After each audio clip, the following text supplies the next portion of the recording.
Assalamualaikum warahmatullahi wabarakatuh. A'udzu billahi minasyaitonir rajim. Bismillahirrahmanirrahim. Alhamdulillahi rabbil alamin. Allahumma salli ala sayyidina Muhammad wa ala ali sayyidina Muhammad. Rabbi shrah li sadri wa yassir li amri wahlul 'uqdatam min lisani yafqahu qawli. Qala Rasulullah sallallahu alaihi wasallam, nabdarallahu mar'an sami'a minna haditsan fahafidhahu hatta yuballighahu. Semoga Allah menjadikan wajah orang-orang yang mendengarkan hadis kemudian menyampaikannya kepada orang lain, Allah jadikan wajahnya berseri-seri baik di dunia maupun di akhirat karena banyak menerima nikmat dari Allah Subhanahu wa ta'ala. Allahumma amin. Kaum muslimin rahimakumullah, seperti hadis Nabi tersebut tadi, mudah-mudahan kita semua menjadi kelompok orang-orang yang wajahnya di dunia maupun di akhirat nanti bisa bercahaya, berseri-seri karena mendapat limpahan nikmat dari Allah Subhanahu wa ta'ala. Dalam rangka itulah mari kita sama-sama belajar membaca kitab Sahih Muslim. Mengenai kitab Sahih Muslim ini tentu semua orang sudah tidak meragukan lagi, merupakan kitab paling sahih setelah kitab Sahih Bukhari. Jadi kalau dalam dunia ilmu Islam itu kitab nomor satu tentu kitab Al-Quran, kemudian kitab Sahih Bukhari, kemudian kitab Sahih Muslim. Nah sekarang mari kita sama-sama belajar membaca kitab Sahih Muslim dengan harapan kita masuk dalam kategori yang didoakan oleh Rasulullah Sallallahu Alaihi Wasallam menjadi orang-orang yang berbahagia baik di dunia maupun di akhirat dengan tanda-tanda wajahnya berseri-seri, wajahnya bercahaya. Allahumma amin. Hadis yang pertama dalam kitab Sahih Muslim. Qala Rasulullah sallallahu alaihi wasallam, la takdzibu alayya fa innahu man yakdzib alayya yalijin naro. Saya ulangi, la takdzibu alayya fa innahu man yakdzib alayya yalijin naro. Hadis pertama. Nah, hadis pertama ini juga bisa Anda lihat yang sejenisnya pada kitab Sahih Bukhari hadis nomor 106. Nah, adapun maksud dari hadis ini la takdzibu alayya fa innahu may yakdzib alayya yalijin nar. Janganlah kalian berbohong atas namaku karena sesungguhnya orang yang berbohong atas namaku dia akan dimasukkan ke dalam api neraka. Jadi jelas ya. Kalau kita membaca hadis atau menyampaikan hadis kepada orang lain harus sesuai apa adanya. Apa yang kita baca itu yang kita sampaikan. Apa yang kita pahami itu yang kita sampaikan.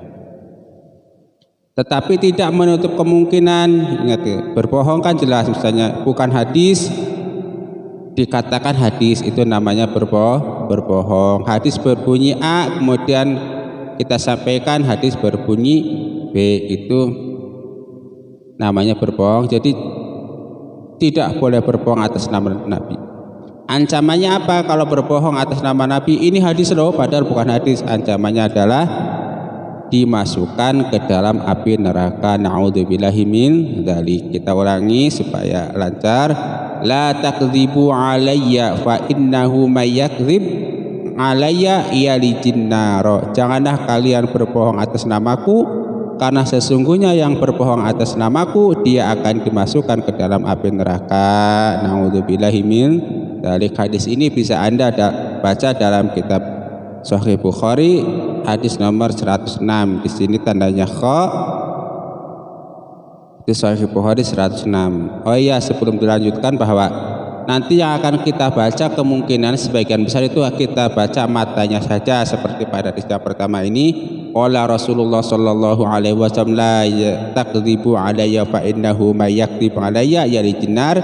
Ini matanya saja. Kalau kita baca lengkap hadis pertama itu panjang. Wa haddatsana Abu Bakrin bin Abi Syaibah haddatsana Gundar ngan Syu'bah. Sini ada tanda ha, artinya itu hanya Imam Muslim saja, tidak diriwayatkan oleh Imam Bukhari. Wa haddatsana Muhammad bin Musanna wa ibnu Bashar qala haddatsana Muhammad bin Ja'far haddatsana Syu'bah ngan Mansur ngan Ibnu bin Hirash annahu sami'a Aliyan radhiyallahu anhu yaktubu qala Rasulullah sallallahu alaihi wasallam. Nah, itu. Jadi yang panjang itu namanya matan. Matan hadisnya enggak kita bacakan kecuali pada saat tertentu saja. Kita akan fokus pada sanad hadis. Tadi yang panjang tadi itu namanya sanad hadis, kita tidak bacakan, kita hanya akan fokus pada membaca matan hadisnya saja. Contoh matan hadis seperti yang tadi kita baca, qala Rasulullah sallallahu alaihi wasallam la takdzibu alayya fa innahu may yakdzib alayya yalijnar. Kemudian penomoran hadis nih, penomoran hadis Sahih Muslim mungkin banyak lah, ada 1, 2 atau 3 jenis penomoran, jumlahnya pun bermacam-macam. Tetapi penomoran yang akan kita gunakan ini penomoran berdasarkan Muhammad Fuad Abdul Baqi yang masyhur pada zaman sekarang dipakai oleh banyak orang, dari kitab Sahih Muslim terbitan Darul Mughni. Jadi nanti kalau misalnya Anda punya kitab Sahih Muslim kebetulan nomornya berbeda dengan ini, nggak perlu heran, nggak perlu aneh, itu biasa terjadi. Nah kalau terjadi begitu gimana patokannya? Anda melihat kitabnya saja, misalnya ini kitab Muqaddimah hadis nomor bab apa gitu kan, Muqaddimah bab apa, maka misalnya kitab iman babnya apa, hadisnya apa gitu. Jadi kan urutannya ini biasanya itu sistematika penulisan hadisnya. Dalam Sahih Muslim itu kitab, nanti di bawah kitab itu ada bab, nah nanti baru hadis-hadisnya sebab terus gitu kan, kalau nomornya berbeda. Jadi supaya mudah, zaman sekarang itu kebanyakan menggunakan penomoran yang digunakan oleh Muhammad Fuad Abdul Baqi, kita sesuaikan saja. Hadis pertama tadi mari kita ulangi sekali lagi. Qala Rasulullah sallallahu alaihi wasallam la takdzibu alayya fa innahu may yakdzib alayya yalijin naro. Kita lanjutkan hadis nomor 2. Anna Rasulullah sallallahu alaihi wasallam qala man ta'ammada alayya kadziban falyatabawwa maq'adahu minan nar. Hadis ini juga bisa Anda baca dalam kitab Sahih Bukhari hadis nomor 108. Hadis nomor 2 Sahih Muslim, man ta'ammada alayya kadziban falyatabawwa maq'adahu minan nar. Sini dikatakan barang siapa sengaja berbohong atas namaku, maka bersiap-siaplah tempat duduknya di dalam neraka. Dari sini ada tambahan ta'ammada. Jadi kalau kita berbohong atas nama Nabi dengan sengaja, sesungguhnya kalau dia sedang berbohong mengatasnamakan Nabi itu sedang mempersiapkan dirinya di neraka. Begitu. Jelas ya. Jadi masih semakna dengan hadis nomor 1, yaitu larangan berbohong atas nama Nabi. Dan hakikat ketika kita berbohong atas nama Nabi itu sedang mempersiapkan tempat diri kita sendiri di dalam neraka. Na'udzubillahi min dzalik. Kita lanjutkan hadis Sahih Muslim nomor 3. Qala Rasulullah sallallahu alaihi wasallam man kadzdzaba alayya muta'ammidan falyatabawwa maq'adahu minan nar. Ya, hadisnya sama, mungkin cuma jalur riwayatnya berbeda. Kita lihat matanya. Wa haddatsana Muhammad bin Ubaidil Al-Ghubari haddatsana Abu Awanah ngan Abi Hasin ngan Abi Shalih ngan Abi Hurairah qala Rasulullah sallallahu alaihi wasallam man kadzdzaba alayya muta'ammidan falyatabawwa maq'adahu minan nar. Hadis nomor 3. Kalau di sini hadis nomor 3 ini tidak ditambahi keterangan, diriwayatkan juga oleh Imam Bukhari. Kemungkinan dari jalur riwayat ini hanya diriwayatkan oleh Imam Muslim saja, tidak diriwayatkan oleh Imam Bukhari. Kita lanjutkan hadis nomor 4. Faqala al-Mughirah sami'tu Rasulullah sallallahu alaihi wasallam yaqul inna kadhiban alayya laisa kakadzibin ala ahadin faman kadzaba alayya muta'ammidan falyatabawwa maq'adahu minan nar. Rasulullah sallallahu alaihi wasallam mempertegas lagi bahwa berbohong kepada Rasulullah itu tidak sama dengan berbohong kepada selain Rasulullah. Kalau berbohong kepada Rasulullah atas nama Rasulullah itu jelas ancamannya adalah api neraka. Tambahannya itu tadi, hadis ini juga bisa kita baca pada kitab Sahih Bukhari hadis nomor 1291. Jadi sampai hadis nomor 4 ini jelas. Pertama, dilarang berbohong atas nama Rasulullah sallallahu alaihi wasallam. Yang kedua, yang berani berbohong atas nama Rasulullah sallallahu alaihi wasallam adalah ancamannya api neraka.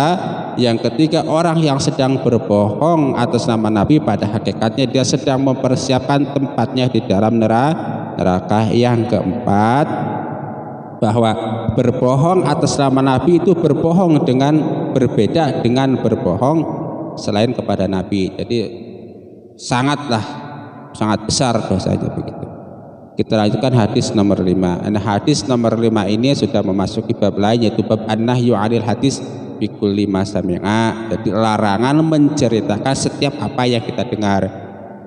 Maksudnya gimana? Maksudnya kalau kita mendengar sesuatu itu jangan langsung diceritakan. Kita saring dulu, kita pikirkan dulu mana yang perlu diceritakan kepada orang lain, mana yang tidak, mana yang kita perlu simpan. Jangan dengar cerita itu pasti akan terjadi dampak yang negatif. Hadis nomor 5. Qala Rasulullah sallallahu alaihi wasallam kafa bil mar'i kadhiba ayu haddisa bi kulli ma sami'a. Kafa bil mar'i kadhiba ayu haddisa bi kulli sami'a. Hadis nomor.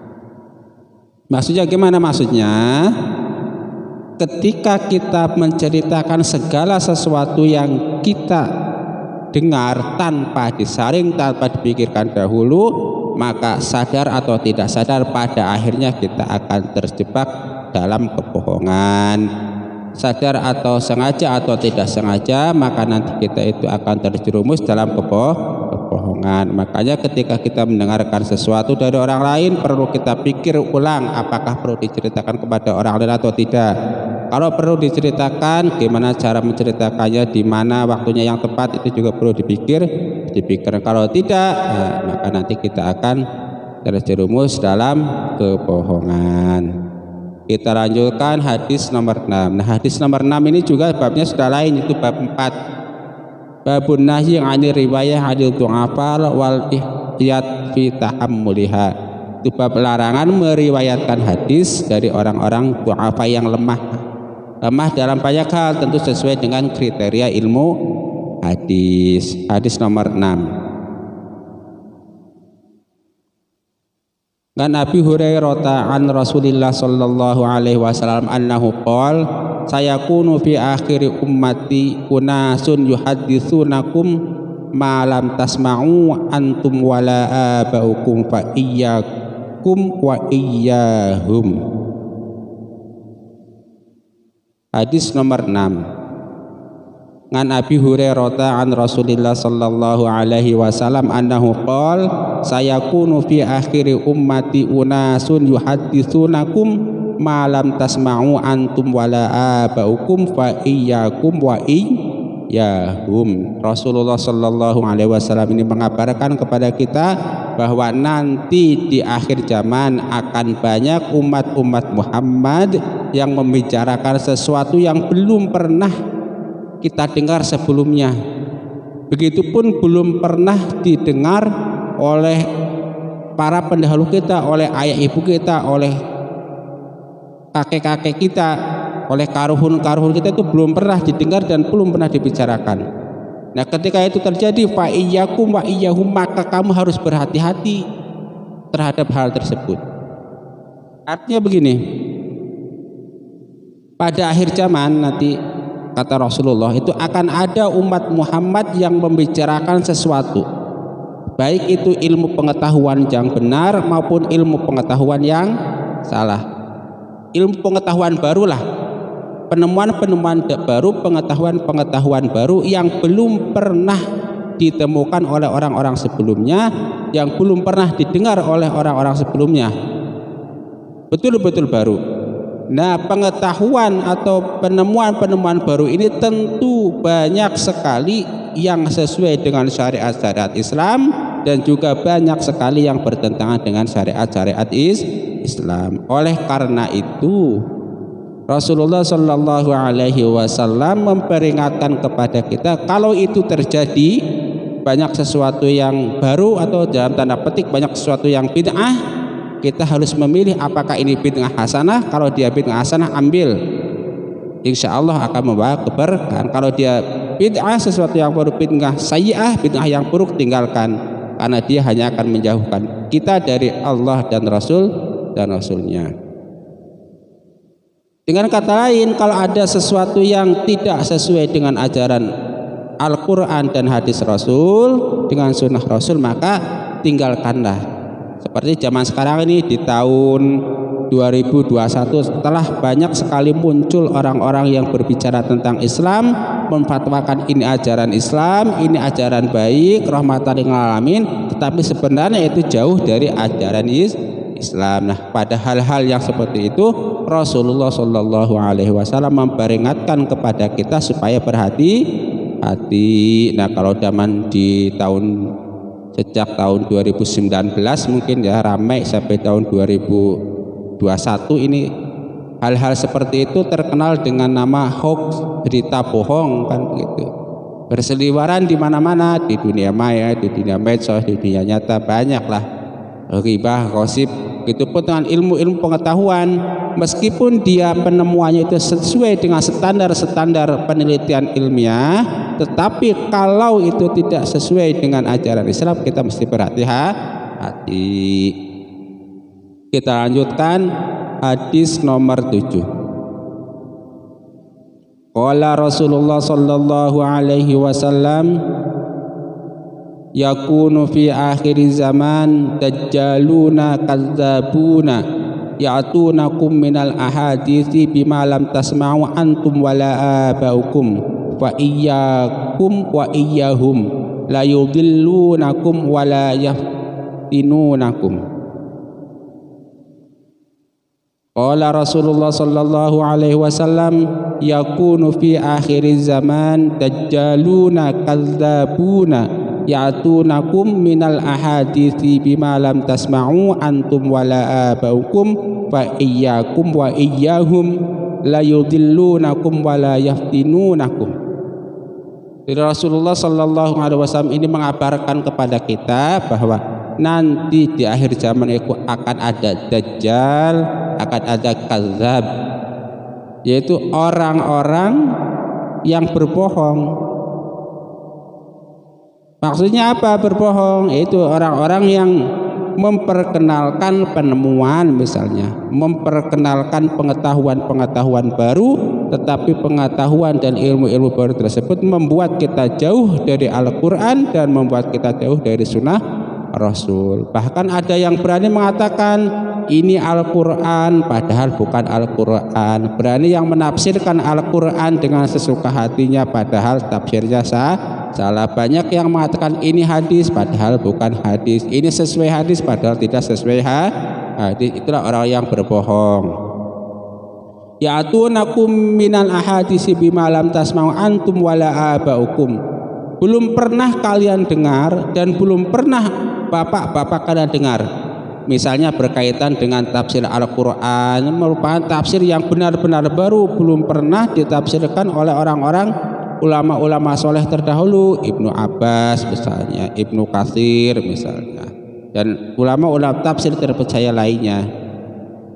Intinya beginilah, bahwa nanti di akhir zaman itu akan banyak orang-orang yang berbohong mengatasnamakan agama. Kalau itu terjadi, maka kita harus berhati-hati. hati. Jangan sampai mereka orang-orang yang seperti itu kelihatannya menyebarkan agama, kelihatannya mendakwahkan agama, tetapi sesungguhnya dia sedang menjauhkan umat Islam dari agama Islam. Kalau itu ada gimana? Berhati-hatilah. Fa iyyakum wa iyyahum la yudillunakum wa la yaftinunakum. Kita jangan sampai disesatkan oleh mereka dan jangan sampai terkena fitnah mereka. Bagaimana caranya supaya kita tidak tersesat dengan omongan-omongan manis orang-orang yang mengatasnamakan agama itu tadi? Rasulullah Shallallahu Alaihi Wasallam memberitahukan kepada kita, tidak ada lain dan tidak ada bukan, kita harus berpegang teguh kepada Al-Quran dan berpegang teguh kepada Sunnah Rasul serta berpegang teguh kepada Khulafaur Rasyidin, para sahabat Nabi. Insya Allah kalau kita berpegang teguh terhadap kedua hal tersebut, Al-Quran, Sunnah, kita tidak akan tersesatkan oleh orang-orang yang dajjal dan kadzab itu tadi, dan juga tidak akan terkena fitnah orang-orang dajjal dan kadzab itu tadi. Wallahu a'lam.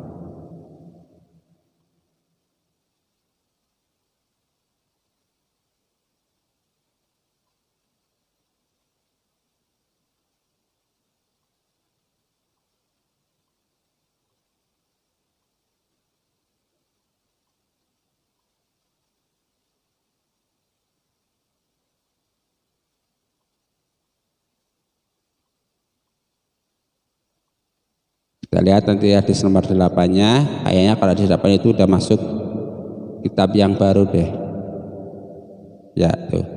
Nomor 8 hadisnya itu udah masuk dalam kitab iman. Jadi pada kesempatan kali ini kita cukupkan saja membaca hadis Nabi dalam kitab Sahih Muslim, hadis nomor 1 sampai hadis nomor 7. Adapun isi dari kitab Muqaddimah ini sebetulnya tadi hadis nomor 1 sampai nomor 7 itu yang pertama, haram hukumnya, kita nggak pakai bahasa fikih lah, bahwa kita itu dilarang berbohong atas nama Nabi. Kedua, kalau berbohong atas nama Nabi ancamannya adalah api neraka. Yang ketiga, berbohong atas nama Nabi berbeda status hukumnya dengan berbohong kepada yang lainnya. Yang keempat, kalau kita sedang berbohong atas nama Nabi, pada hakikatnya kita sedang mempersiapkan diri sendiri masuk ke dalam api neraka. Naudzubillahi min dzalik. Nah, yang kelima, Rasulullah mengisyaratkan kepada kita bahwa nanti akan ada orang-orang atau akan ada para pembohong yang akan hadir mengatasnamakan Nabi, mengatasnamakan Al-Quran, yaitu dia sebut kadzab.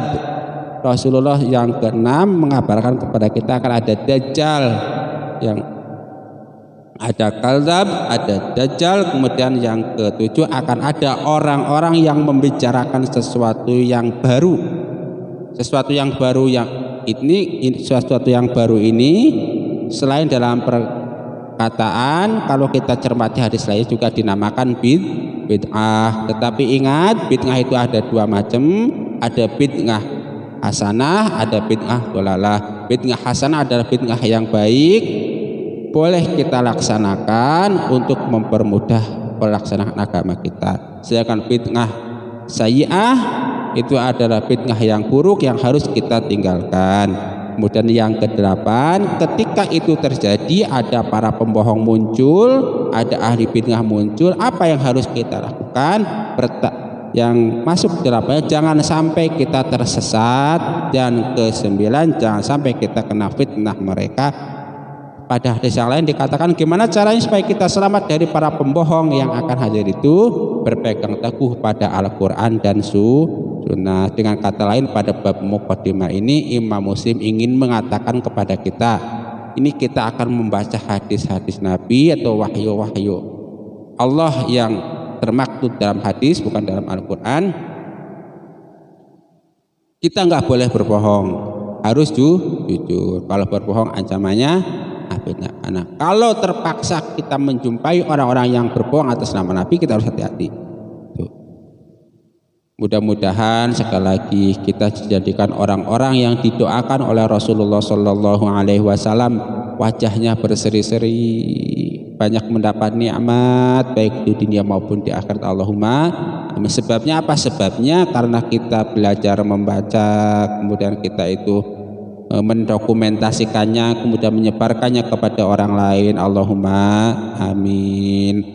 Allahumma inna nas'aluka ilman nafi'a wa rizqan thayyiba wa amalan mutaqabbala. Allahumma inna na'udzubika min ilmin la yanfa' wa amalin la yurfa' wa du'ain la yusma'.